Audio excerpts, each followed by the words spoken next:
arriver. Est-ce que vous adhérez à la thèse d'un Dembélé qui saurait, en plus de son talent qu'on connaît tous, conclure ses actions? Ouais, j'aimerais y croire, mais pour le coup, je pense que c'est toujours un joueur qui va alterner le chaud et le froid.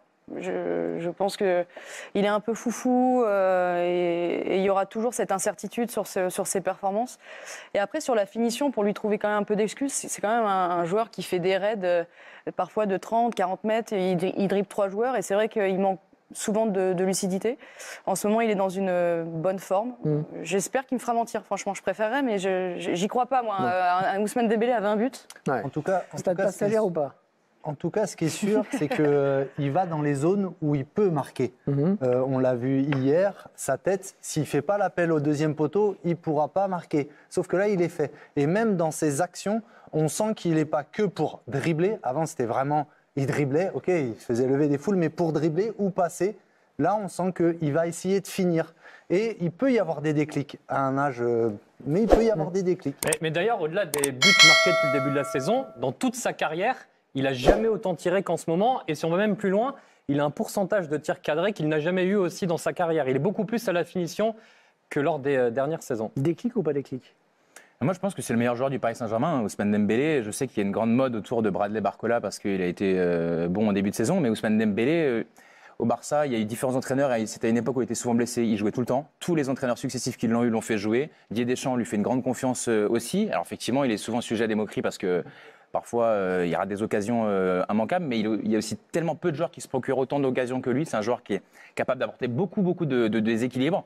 Et il lui manquait de la confiance. C'est un joueur que je connais un petit peu et il a toujours voulu marquer. C'est vrai que je pense qu'il a beaucoup travaillé.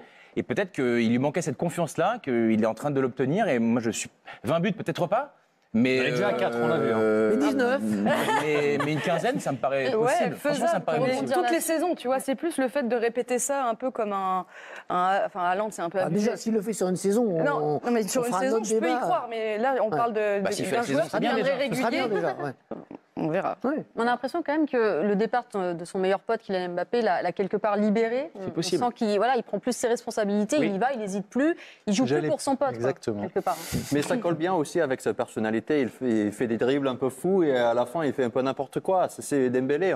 Moi, personnellement, je veux pas. Moi, j'aime bien je l'aime comme il est. Et l'organisation du PSG demande aussi qu'il soit dans ces zones-là, parce que Asensio, qui est un faux numéro 9, va beaucoup décrocher. Donc c'est à Barcola, c'est à Dembélé, les ailiers, de venir aussi dans la zone pour marquer des buts et être plus performant de ce point de vue-là. Parce que d'ailleurs, Luis Enrique a demandé dès le début de la saison, il veut des joueurs à plus de 10 buts et pas 1 ou 2. Il en veut au moins 4 pour atteindre les 40 buts qu'Mbappé marquait avant.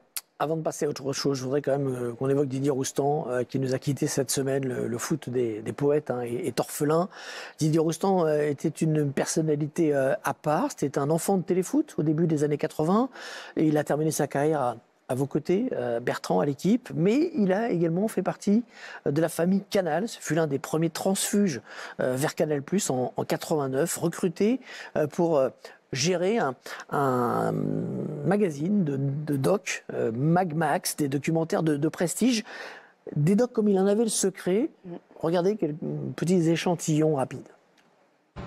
Les 49ers de San Francisco, la meilleure équipe de football américain des années 80. Et le meilleur joueur de la meilleure équipe de football américain des années 80, c'est Joe Montana. Alors, lorsque vous allez effectuer ce genre de reportage, il est préférable, voyez-vous, de prendre un petit peu des épaules, car c'est un sport très physique, très violent. Prochainement, les championnats de natation, très importants, et dans la spécialité nage libre, sans doute une médaille avec Stéphane Caron. Ça y est, j'ai boulé la main. Et contrairement aux apparences, on ne m'a pas trop aidé. Oh, à peine, ça penche. Mais alors, au moment de lever la barre, j'ai toujours pas compris. Allez, on se tire. Salut tout le monde. Voilà le style Roustan. Il y a la singularité du personnage, sa manière de travailler également qui était originale, qui était unique.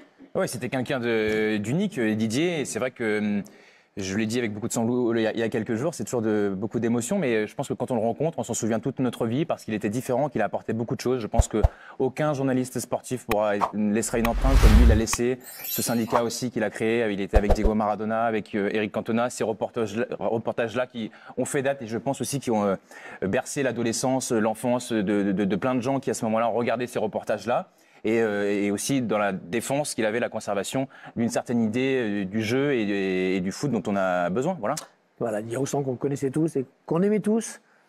J'ai fait quelques émissions avec lui et ça fait partie des personnages que je suivais aujourd'hui parce qu'en fait, ça me faisait du bien de me dire qu'il y a encore des personnes qui croient à l'essence même du sport, à l'essence même des relations sociales, humaines et que le sport populaire, on en a besoin, même au plus haut niveau.